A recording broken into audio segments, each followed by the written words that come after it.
Welcome to Dheeraj nursery videos. Thank you for watching. Telugu నెలలు మొత్తం 12. అవి చైత్రము, వైశాఖము, జ్యేష్ఠము, ఆషాఢము,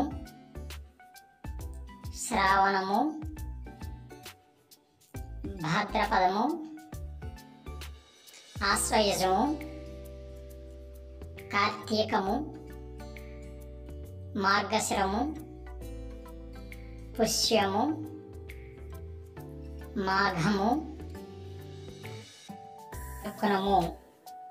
మరొక్కసారి చైత్రము, వైశాఖము, జ్యేష్ఠము, ఆషాఢము, శ్రావణము, భాద్రపదము, ఆశ్వయుజము, కార్తీకము, మార్గశిరము, పుష్యము, మాఘము, ఫల్గుణము.